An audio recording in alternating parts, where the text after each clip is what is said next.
Hello दोस्तों, रेखा एवं कोण का ये चौथा वीडियो है और इसमें हम लोग जानेंगे तिर्यक रेखा के बारे में। जैसा कि आप लोग देख रहे हैं ट्रांसवर्सल लाइन, तो इस वीडियो में हम लोग तिर्यक रेखा और इससे बनने वाले जो कोण होते हैं उनके बारे में हम लोग समझने की कोशिश करेंगे और कुछ सीखने की कोशिश करेंगे। तो चलो हम लोग स्टार्ट करते हैं। पहले हम लोग जान लेते हैं कि तिर्यक रेखा यानी कि ट्रांसवर्सल लाइन क्या होती है। ठीक, तो चलो पहले हम लोग उदाहरण से शुरुआत करते हैं। जैसे मान लो हम लोग पहले 3 रेखाएं लेते हैं, उन 3 रेखाओं को हम लोग इस ब्लैक बोर्ड पे प्रदर्शित करते हैं। तो देखते हैं कि कितने तरीकों से उनको प्रदर्शित कर सकते हैं। देखो, जैसे मान लो 3 रेखाएं हों तो उनको हम लोग सिंपली इस तरीके से लिख सकते हैं। ठीक, एक तरीका तो ये हो गया। दूसरा तरीका कि इस तरीके से लाइन जाती हो, सिर्फ एक रेखा को कट कर रही हो, दूसरी रेखा को नहीं कट कर रही हो। तीसरा तरीका क्या हो सकता है? तीसरा तरीका हो सकता है कि तीनों लाइनें एक ही बिंदु से पास हो रही हो, ये भी तो हो सकता है। ठीक, ऐसे भी कई तरीके हो सकते हैं, लेकिन एक तरीका ये भी हो सकता है कि 2 लाइनें इस तरीके से जा रही हों और एक लाइन दोनों को प्रतिच्छेद कर रही हो। एक तरीका ये हो सकता है। तो हमें अन्य तरीकों से मतलब नहीं है, हमें सिर्फ मतलब है इस वाले तरीके से, जिसमें 2 रेखाओं को एक रेखा 2 अलग अलग बिंदुओं पे काट रही हो, ये वाले। ठीक, जब 2 रेखाएं इस तरीके से दी हों और उनको एक तीसरी रेखा 2 अन्य बिंदुओं पे काट रही हो, तो इस तीसरी रेखा को कहा जाता है तिर्यक रेखा। क्या कहा जाता है? तिर्यक रेखा। कहने का मतलब जैसे 2 रेखाएं जा रही हो, ठीक, वो आगे मिल रही हैं कि नहीं मिल रही हैं उससे मतलब नहीं है। मतलब है कि उन दोनों रेखाओं को जो तीसरी रेखा है वो 2 अलग अलग बिंदुओं पे काटती हुई नजर आ रही है, तो इस तीसरी रेखा को कहेंगे तिर्यक रेखा, ट्रांसवर्सल लाइन। बात समझ आई? अब देखो, यदि इसका नाम है एल लें, इसका नाम एम लें, इसका नाम एन लें, तो जो रेखा एन है वो तुम्हारी तिर्यक रेखा कही जाएगी। बात समझिए। अब एल और एम जो है ये या तो प्रतिच्छेदी रेखाएं हो सकती हैं या समांतर रेखाएं, दोनों में से कुछ भी हो सकती हैं। लेकिन जो तिर्यक रेखा है वो इन दोनों को 2 बिंदुओं पे काट रही है, एक बिंदु ये और एक बिंदु ये। अब देखो, जो तिर्यक रेखा होती है उससे रिलेटेड जो कोण बनते हैं वो उनमें कुछ संबंध होता है। ठीक, कुछ संबंध होता है, उनको हम लोग समझने की कोशिश करते हैं। और वो संबंध कब होता है? जब 2 रेखाएं समांतर हों एक दूसरे के और इस पे कोई तिर्यक रेखा हो, तब ये कोण से संबंधित कुछ नियम होता है। इनको हम लोग समझने की कोशिश करेंगे। तो हम लोग कहते हैं कि मान लेते हैं कि ये एल है और ये एम है और इस पे जो तीसरी रेखा गई हो एन है, यानी कि एन क्या है? तिर्यक रेखा। तो यहाँ पे दिया हुआ है कि जो एल है वो समांतर है एम के। ठीक, ये बात। तो हम लोग देखते हैं कि इससे बनने वाले कोण कौन कौन से हैं। एक कोण ये हुआ, इसको नाम ले लेते हैं, मान लो पहला कोण, इसको नाम दूसरा कोण, इसको तीसरा, इसको चौथा कोण, इसको पांचवा, इसको छठा, इसको सातवां और इसको आठवां कोण बोल देते हैं। ऐसे नाम लिख लेते हैं, ठीक ना? तो जब 2 रेखाएं समांतर हो और उस पे एक तिर्यक रेखा गुजरी हो तो उनमें कुछ संबंध होता है, उनसे बनने वाले जो कोण होते हैं उनमें कुछ संबंध होता है। तो कहने का मतलब जब ऐसा सिचुएशन आ जाए कि 2 समांतर रेखाएं हों और उन पे तिर्यक रेखा कट कर रही हो, तो 4 तरह के कोण बनते हैं। कितने तरह के? 4 तरह के। कौन कौन से? पहले मैं यहाँ पे नाम लिख देता हूँ 4 तरह के कोणों को, फिर हम लोग उसको डिटेल में समझने की कोशिश करेंगे। पहला होता है संगत कोण।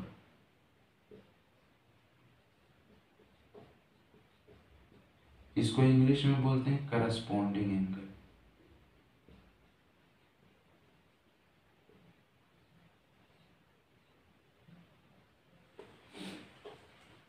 दूसरा तुम्हारा होता है एकांतर अंतःकोण।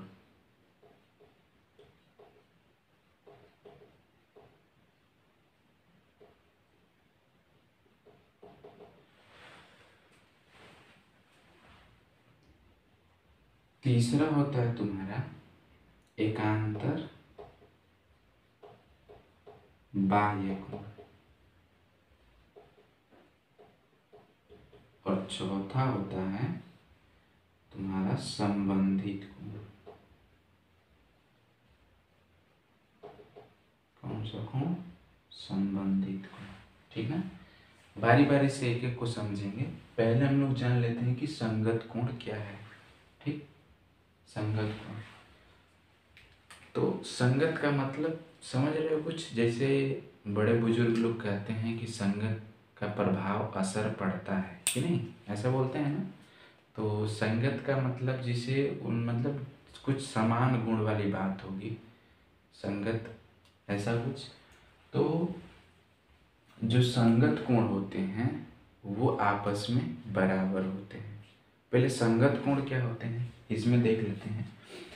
देखो, संगत कोण किसे कहेंगे? कोण 1 और कोण 5 को देखो। ठीक, कोण 1 और कोण 5 को, कोण 1 और कोण 5 को।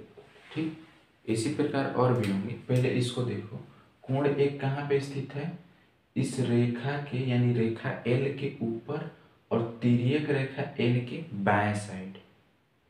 इसी प्रकार कोण 5 जो है रेखा M के ऊपर और तिर्यक रेखा N के बाएं साइड। तो इनमें संगत है। ठीक ना, ये दोनों दोस्त हैं। तो इस तरीके से इनको कहे जाएंगे ये दोनों संगत कोण हैं। बात समझ आ रही? इसी प्रकार यदि कोण 2 को देखो और कोण 6 को देखो, कोण 2 और कोण 6, कोण 2 और कोण 6 को देखो, दोनों को देखो, कोण 2 और कोण 6। कोण 2 जो है रेखा L के ऊपर है लेकिन तिर्यक रेखा के दाएं साइड है। इसी प्रकार कोण 6 को देखें तो रेखा M के ऊपर है लेकिन तिर्यक रेखा के दाएं साइड है। तो ये आपस में क्या कहे जाएंगे? संगत कोण, करस्पॉन्डिंग एंगल। ठीक, इसी प्रकार कोण 4 और कोण 8 को देखो तो रेखा L के नीचे 4 है और तिर्यक रेखा के बाएं साइड। कोण 8 के बारे में, रेखा M के नीचे तिर्यक रेखा के बाएं साइड। इसी तरह कोण 3 और 7 भी हो सकते हैं। तो हम लोग कहेंगे जो कोण 4 और कोण 8 है ये, और कोण 3 और कोण 7, ये सभी आपस में क्या है? संगत कोण। मतलब ये दोनों कोण संगत कोण, ये दोनों कोण संगत कोण, ये दोनों कोण संगत कोण, ये दोनों कोण संगत कोण। बात समझ आई? अंतर एकांतर कोण क्या होता है? तो देखो, एकांतर मतलब एक का अंतर। ठीक, और अंतः, अंतः मतलब अंदर, अंदर की बात है। तो ये कोण कहाँ पे होंगे? दोनों रेखाओं के अंदर होंगे और एक के अंतर पे। ठीक, तो यदि कोण 4 को देखें, ये कोण 3 और कोण 5 और कोण 6, ये चारों जो है इन दोनों रेखाओं के अंदर स्थित है। ठीक ना, रेखा L और M की। तो इनके बारे में क्या संबंध है? वही अंतः एकांतर कोण होंगे या फिर एकांतर अंतः कोण होंगे। कैसे होंगे? देखो, कोण 4 है ये वाला, ठीक, फिर इसको छोड़ो ये वाला। तो इस तरीके से कोण 4 और 6 क्या होंगे? एकांतर अंतः कोण। एकांतर मतलब एक के अंतर के बाद, एक को छोड़ के। तो 4 लिए, 3 को छोड़े 6 लिए, तो ये दोनों क्या होंगे? एकांतर अंतःकोण। 5 लिए, 4 को छोड़े 3, तो 5 और 3 अंतः एकांतर कोण। यानी कि यदि एंगल 4 और एंगल 6 की बात करें तो ये वाला, ठीक, और एंगल 5 और एंगल 3 की बात करें तो ये वाला युग, ठीक, दोनों जोड़े आपस में एकांतर अंतःकोण होंगे। क्या होंगे? एकांतर अंतःकोण। ये लिए, इसको छोड़े ये वाला, ये लिए, इसको छोड़े ये वाला, तो 3 5 एकांतर अंतःकोण, 4 और 6 एकांतर अंतःकोण, इस तरीके से, ठीक ना। उसी प्रकार एकांतर बाह्य कोण होते होंगे, एक के अंतर के बाद लेकिन बाहर वाले कोण। तो बाहर वाले कोण कौन कौन से हैं? देखो, रेखा एल और एम के बाहर वाले 1 2 कोण, कोण 1 कोण 2, और रेखा एम के बाहर वाले 7 और 8, ठीक। तो इनमें क्या संबंध है? 1 और 7, कोण 1 और कोण 7, ये, ठीक, और कोण 2 और कोण 8, ये वाले, ये दोनों कोण एकांतर बाह्य कोण होंगे। 1 और 7, 2 और 8, ये एकांतर बाह्य कोण होंगे। अब संबंधित कोण क्या है भाई? तो संबंधित कोण मतलब जिनमें नजदीकी हो, संबंध हो, रिश्ता हो, ठीक ना। तो ये और ये कोण जो होंगे आपस में कौन से कोण होंगे? संबंधित कोण। ये और ये कोण आपस में क्या होंगे? संबंधित कोण। यानी कि यदि हम लोग कोण 4 और कोण 5 की बात करें तो ये कौन से कोण होंगे? संबंधित कोण।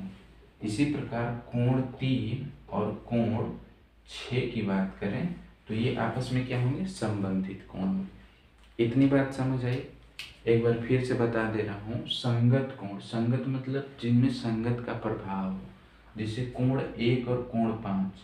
ये देखो, कोण 1 और 5 रेखा के ऊपर स्थित होंगे और तिर्यक रेखा के बाईं ओर। इसी तरीके से कोण 2 और कोण 6 रेखा के ऊपर और इसके दाईं ओर। कोण 8 और 4 ये भी संगत होंगे क्योंकि रेखा के बाईं, इस तिर्यक रेखा के बाईं ओर और रेखाओं जो समांतर हैं उनके नीचे। इसी प्रकार 3 और 7 भी होंगे। अब एकांतर अंतःकोण 4 और 6। एकांतर अंतःकोण, अंतः मतलब अंदर की बात, दोनों रेखाओं के अंदर, और एकांतर एक के अंतर के बाद, तो 4 और 6 ये एकांतर अंतःकोण।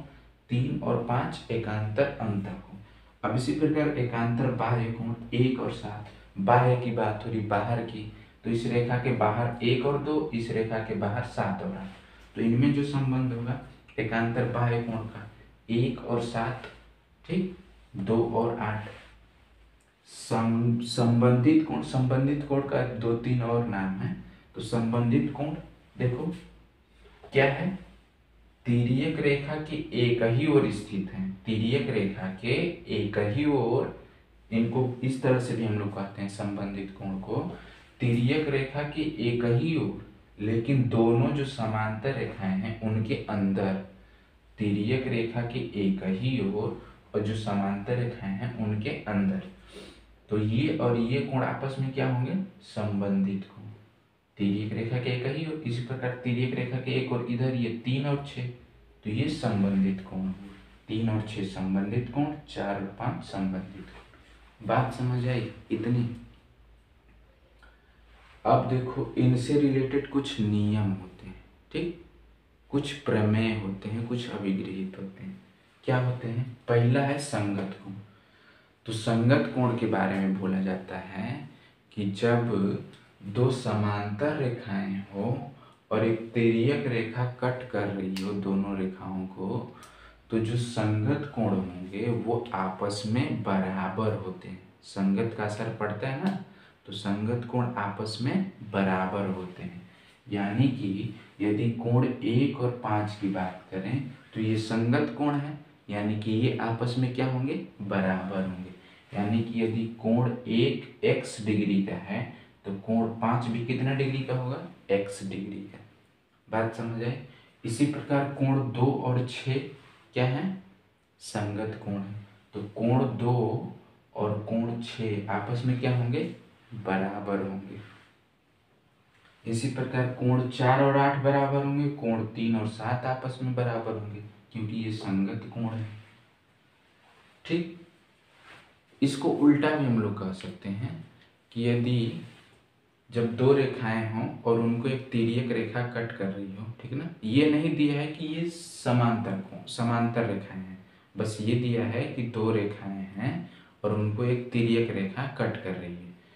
तो यदि ऐसा प्रूफ है हमारे पास, ऐसा यदि प्रूफ कर ले जाए हम लोग कि संगत कोण आपस में बराबर हैं, तो हम लोग कह सकते हैं कि जब संगत कोण आपस में बराबर हैं तो वो दोनों रेखाएं समांतर होंगी। मतलब समझ में आया? पहले का उल्टा। क्या? पहले वाली बात क्या कि जब दो रेखाएं समांतर हैं तो संगत कोण आपस में बराबर होंगे, ठीक ना। और दूसरा इसका उल्टा, यदि संगत कोण आपस में बराबर हैं तो दोनों रेखाएं भी आपस में समांतर होंगी। बात क्लियर हुई? अब हम लोग आते हैं एकांतर अंतःकोण पे। एकांतर अंतःकोण यानी कि 4 और 6, 3 और 5। तो एकांतर अंतःकोण भी आपस में बराबर होते हैं। क्या? एकांतर अंतःकोण भी आपस में बराबर होते हैं। या फिर हम लोग इसका उल्टा कह लें कि यदि एकांतर अंतःकोण आपस में बराबर हैं तो दोनों रेखाएं समांतर होंगी। बात क्लियर हो रही कि नहीं? तो 3 और 5 जो है एकांतर अंतःकोण, ठीक ना। 3 और 5 एकांतर अंतःकोण तो आपस में बराबर। 4 और 6 एकांतर अंतःकोण तो आपस में बराबर। इसी प्रकार एकांतर बाह्य कोण, ये भी आपस में बराबर होते हैं। एकांतर बाह्य कोण यानी कि 1 और 7 ये आपस में क्या होंगे भाई? बराबर होंगे, ठीक ना। 2 और 8 ये भी आपस में क्या होंगे? बराबर होंगे। अब संबंधित कोण से रिलेटेड ये नियम है। देखो, ये तीनों कोण, संगत कोण आपस में बराबर, एकांतर अंतःकोण आपस में बराबर, एकांतर बाह्य कोण भी आपस में बराबर, लेकिन संबंधित कोण कौन है? 4 और 5, 3 और 6 ये संबंधित कोण है, ठीक ना। या फिर हम लोग कहें 1 और 8, 2 और 7 ये संबंधित कोण है, ठीक। तो संबंधित कोण में ये संबंध होता है, ये रिलेशन होता है कि संबंधित कोणों के का योग जो होता है वो 180 डिग्री होता है। यानी कि संबंधित कोण आपस में संपूरक होते हैं। इस तरह से भी कह सकते हैं हम लोग कि संबंधित कोण जो होते हैं आपस में संपूरक होते हैं। बात क्लियर हुई? अब देखो एक एग्जाम्पल लेते हैं और हम लोग इसको अच्छे से समझने की कोशिश करते हैं। ये रेखा L है, ये M है और ये रेखा N है। तो हम लोग कह सकते हैं, और इसमें दिया है कि रेखा L जो है M के समांतर है, ये चीज दिया है। तो हम लोग कह सकते हैं कि रेखा L और M की ये तिर्यक रेखा है जो N है, क्योंकि दो बिंदुओं पे कट कर रही है। बात समझ आए? तो जैसे मान लेते हैं हम लोग, ये वाला एंगल दे दिया है हमें 105 डिग्री। कितना दिया है? 105 डिग्री दिया है, ठीक ना। ये वाला एंगल हमें दे दिया है 105 डिग्री, और हमसे पूछा कि सारे एंगल पता करो कितने कितने डिग्री के हैं, ठीक। तो ये बताओ, ये एंगल 105 डिग्री है ना। तो इसके और इसके बारे में तुम्हारा क्या ख्याल है? ये दोनों आपस में बराबर होंगे। क्यों? क्योंकि रेखा के ऊपर और तिर्यक रेखा के बाएं साइड, तो ये कौन से कोण होते हैं? संगत कोण। संगत कोण आपस में बराबर होते हैं कि नहीं। तो ये और ये कोण आपस में बराबर होंगे तो ये भी 105 डिग्री हो जाएगा, ठीक है ना। और हम लोग ये भी जानते हैं कि ये वाला कोण और ये वाला कोण आपस में बराबर होता है। किसके हिसाब से? अंतः एकांतर कोण। देखो, दोनों रेखाओं के अंदर कोण बने हुए हैं और एक के अंतर के बाद, तो ये भी कितना होगा? 105 डिग्री। एकांतर अंतः कोण। बात समझ आई? अच्छा, ये वाला एंगल और ये वाला एंगल एकांतर बाह्य कोण, एकांतर बाह्य कोण, तो ये भी 105 होगा। ठीक, अब ये बताओ ये वाला कोण और ये वाले कोण में क्या संबंध होता है? ये वाले कोण और ये वाले कोण में संबंधित कोण होते हैं ना, संबंधित, और संबंधित कोणों का योग 180 डिग्री होता है। यानी कि इसको यदि x डिग्री माने तो x डिग्री प्लस 105 डिग्री दोनों मिलके 180 के बराबर होंगे। तो यहाँ से x डिग्री बराबर निकलेगा 180 डिग्री माइनस 105 डिग्री, यहाँ से आएगा 75 डिग्री x डिग्री का, यानी कि ये कोण कितना होगा? 75 डिग्री। बात समझ आ रही कि नहीं आ रही? ये और ये संबंधित कोण हैं, संबंधित कोणों का योग 180 के बराबर होता है। अब देखो ये कोण और ये कोण क्या होंगे? ये कोण और ये कोण क्या होंगे? अंतः एकांतर कोण। देखो दोनों रेखाओं के अंदर और एक के अंतर के बाद, तो दोनों रेखाओं के अंदर एक के अंतर के बाद एकांतर अंतः कोण, दोनों आपस में बराबर। अब इस कोण को और इस कोण को देखो, ये दोनों कोण संगत कोण होंगे। रेखा के एक ही ऊपर दाएं साइड, तिर्यक रेखा के दाएं साइड और ऊपर, तो ये भी 75 होगा। अब ये कोण और ये कोण क्या होंगे भाई? ये कोण एकांतर बाह्य कोण होंगे, तो ये होगा 75 डिग्री। यानी कि ऐसे जब दे दे तो एक कोण पता हो जाए तो सारे कोण हमें पता चल जाएंगे। बात क्लियर हो रही है? अच्छा, ये तो ठीक बात है कि एकांतर अंतः कोण बराबर होते हैं और संगत कोण बराबर होते हैं, एकांतर बाह्य कोण भी बराबर होते हैं। लेकिन कैसे होते हैं ये देखते हैं। जैसे हमें दिया हुआ था ये 105 डिग्री, ठीक ना, ऐसे दिया हुआ है इस तरीके से, ये वाला दिया हुआ था 105 डिग्री है। ठीक, यदि हमें इस कोण को पता करना हो तो हम लोगों ने पिछले वीडियो में रैखिक युग्म पढ़ा है इस तरीके से कि एक ही रेखा पे स्थित दो कोणों का योग कितना होता है? 180। तो ये बताओ ये और ये मिलके कितना होगा? 180 होगा। तो ये बताओ ये 105 है तो ये कितना होगा? 75 होगा, दोनों मिलके 180। अच्छा, इसी तरीके से इस रेखा पे ये दोनों कोण स्थित हैं, ठीक ना, या फिर हम लोग कहें कि ये दोनों रेखाएं प्रतिच्छेद कर रही हैं इस बिंदु पे, तो ये वाला और ये वाला कोण क्या होगा? शीर्षाभिमुख कोण होगा।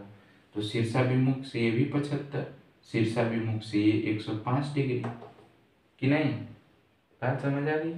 ये शीर्षाभिमुख से ये 105 है तो ये भी 105 होगा।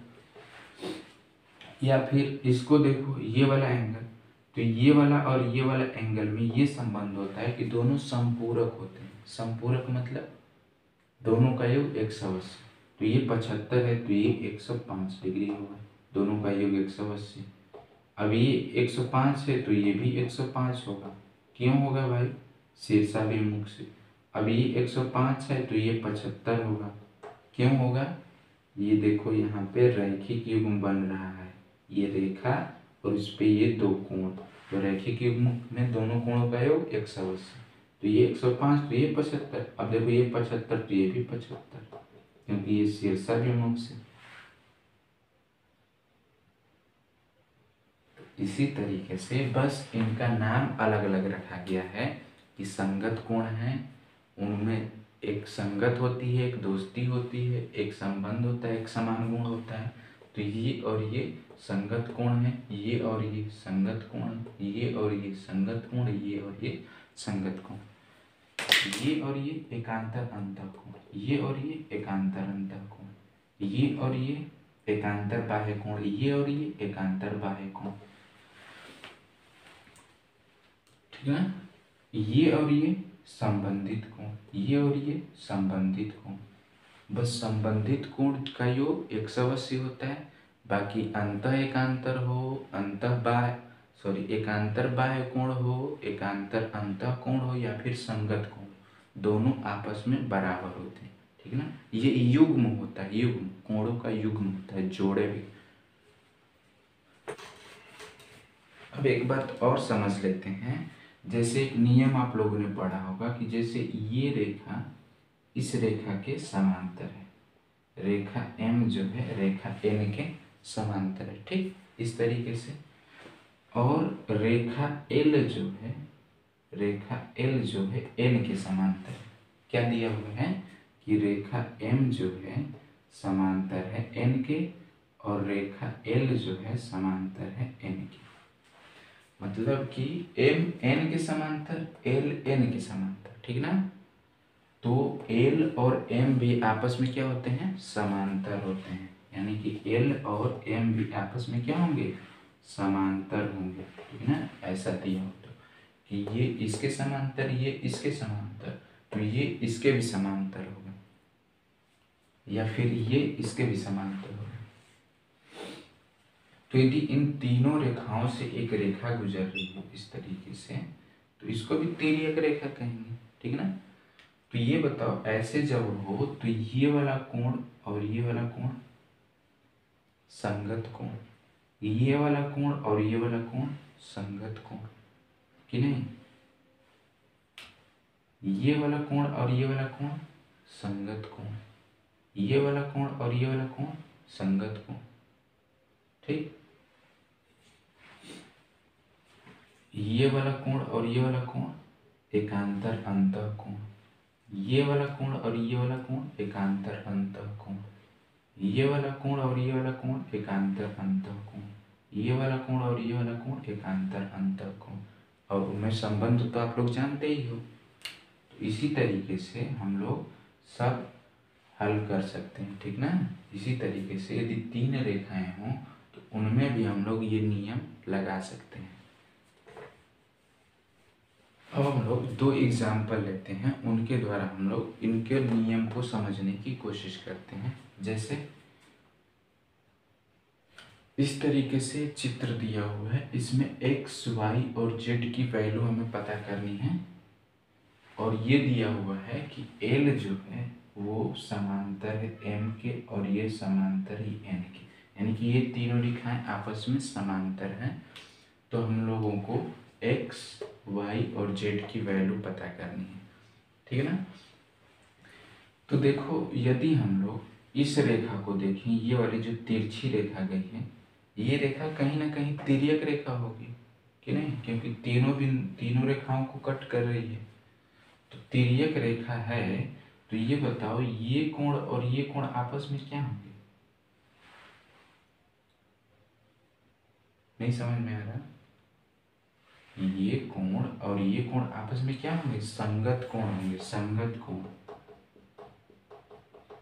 संगत कोण कैसे बताया था, देखो इस रेखा के बाएं साइड, इस रेखा के बाएं साइड और ये तिर्यक रेखा इसके नीचे, देखो इस तरीके से है ना। यदि इनको आप घुमा के भी इस तरह से करोगे तो इस रेखा के ऊपर, इस रेखा के ऊपर और इस तिर्यक रेखा के नीचे, तो इस तरीके से ये दोनों कोण क्या है, संगत कोण, यानी कि x डिग्री बराबर है y डिग्री कि नहीं। अच्छा इनमें क्या रिलेशन है ये पता है, ये और ये क्या है, तो दो रेखाओं के, समांतर रेखाओं की एक ही तरफ है और तिर्यक रेखा के एक ही तरफ है। तो ये संबंधित कोण है। संबंधित कोण और संबंधित कोणों का योग जो होता है वो 180 होता है, यानी कि y डिग्री और 55 डिग्री की बात करें तो दोनों का योग 180। यहाँ से y डिग्री जो होगा वो 180 माइनस 55, यानी कि ये आया 5, 7 में से 5 किया तो 125 डिग्री, y बराबर 125 डिग्री। और यहाँ पे देखो y बराबर x भी है, किससे, संगत कोण से। तो यहाँ से x बराबर भी कितना है भाई, 125 डिग्री। z की बात करें तो ये बताओ इस रेखा को यदि हम लोग देखें तो ये भी तिर्यक रेखा की तरह है और ये देखो ये 90 डिग्री है, ठीक ना। तो ये 90 डिग्री है और ये टोटल कोण देखें हम लोग तो दोनों संगत कोण होंगे। इस रेखा को और इस रेखा को देखो तो ये और ये क्या होंगे, संबंधित कोण होंगे, सॉरी संबंधित कोण होंगे। ये और ये संबंधित कोण होंगे कि नहीं। तो संबंधित कोणों का योग कितना होता है 180। तो ये 90 डिग्री और ये दोनों मिलके जेड प्लस 55, तो ये दोनों मिलके हैं 180 डिग्री। तो यहाँ से जेड बराबर आएगा 180 माइनस 90 माइनस 55, ठीक ना। और 180 में से 90 गया 90 माइनस 55, यहाँ से आया 35 डिग्री, यानी कि जेड बराबर कितना आ गया भाई 35 डिग्री। ये 35 डिग्री है, ये 125 डिग्री है, ये भी 125 डिग्री है। बात क्लियर हुई। एक दूसरा उदाहरण लेते हैं। जैसे कि मान लो दिया हो रेखा एल है और ये रेखा एम है, दोनों आपस में क्या है समांतर है, ठीक ना। क्या है समांतर है। देखो मैं बता रहा हूँ कि जब रेखाएं समांतर होंगी तभी संगत कोण, एकांतर अंतः कोण, एकांतर बाह्य कोण बराबर होंगे और संबंधित कोणों का योग 180 होगा। जब रेखाएं समांतर होंगी तब, रेखाएं असमांतर होंगी यानी प्रतिच्छेदी होंगी तब नहीं। तो दोनों रेखाएं समांतर हैं, ठीक। इस तरीके से यहाँ पे कोण दिया हुआ है 135 डिग्री और यहाँ पे कोण दिया हुआ है 40 डिग्री, ठीक ना। हमसे पूछा है ये x डिग्री कितना होगा। अब देखो ये रेखाएं l और m तो क्या है समांतर है, लेकिन तिर्यक रेखा नजर नहीं आ रही। क्या है तिर्यक रेखा है भाई, रेखा तो सीधी होती है ना, तो ये तिर्यक रेखा थोड़ी होगी। रेखा तो कम से कम सीधी रहती है। तिर्यक रेखा दो बिंदुओं पे काटेगी, ठीक है, लेकिन तिर्यक रेखा तो सीधी होगी ना, तो ये सीधी रेखा है नहीं है। तो हम लोग क्या करेंगे, एक अपनी कल्पना से यदि हम लोग सोचें यहाँ पे, तो इस तरीके से हम लोग एक इन दोनों के समांतर, इसके यदि समांतर हम लोग एन रेखा खींच ले अपने से, तो इसके भी समांतर होगा। ये इसके समांतर, ये इसके समांतर, तो ये इसके समांतर, ठीक। बात समझ आ रही। तो अब देखो ये वाली रेखा जो होगी ये इन दोनों समांतर रेखाओं की तिर्यक रेखा होगी और ये वाली जो रेखा होगी इन दोनों रेखाओं के तिर्यक रेखा होगी। बात समझ आए। तो अब देखो ये जो है तिर्यक रेखा का काम करेगी इन दोनों समांतर रेखाओं के लिए। तो ये 135 है, तो यहां से इतना कितना होगा भाई, कितना होगा, यहां से यहां तक कितना होगा। ये देखो दोनों क्या हैं संबंधित कोण हैं, तो संबंधित कोणों का योग कितना होता है 180। तो यदि इसको हम लोग मान दे थीटा, ठीक ना, थीटा को भी जानते होंगे, थीटा एंगल को प्रदर्शित करता है। तो थीटा प्लस 135 डिग्री बराबर हो जाएगा 180। यहाँ से थीटा बराबर 180 माइनस 135, तो यहाँ से 5, 7 में से 3 या 4, 0, यानी कि थीटा बराबर कितना है भाई 45 डिग्री। ये 45 डिग्री है। हमसे ये नहीं पूछा, हमसे ये टोटल पूछा है, ये टोटल। तो अभी ये निकालना पड़ेगा। तो बताओ ये 40 डिग्री है, तो ये कितना होगा 40 डिग्री होगा। कैसे होगा 40 डिग्री, ये और ये एकांतर अंतः कोण है। देखो ये वाली रेखा, ठीक, और ये वाली रेखा, और फिर इस तरीके से है, ये 40 डिग्री है। तो बताओ ये वाला भी 40 होगा कि नहीं होगा। दोनों एकांतर अंतः कोण है, दोनों रेखाओं के अंदर और इस रेखा के एक के अंतर के बाद, तो एकांतर अंतः कोण। तो ये वाला भी 40। अब देखो ये x है, तो x बराबर 45 वाला ये थीटा और 40 वाला नीचे, यानी कि कितना है भाई 95 डिग्री। ये वाला कोण कितना होगा भाई 95 डिग्री। बात समझ आई। तो ऐसे अप्लाई किया जाता है, कोई भी संगत कोण हो, संबंधित कोण हो, या फिर एकांतर अंतः कोण हो, ठीक ना। और फिर ये समांतर रेखा होला। ठीक।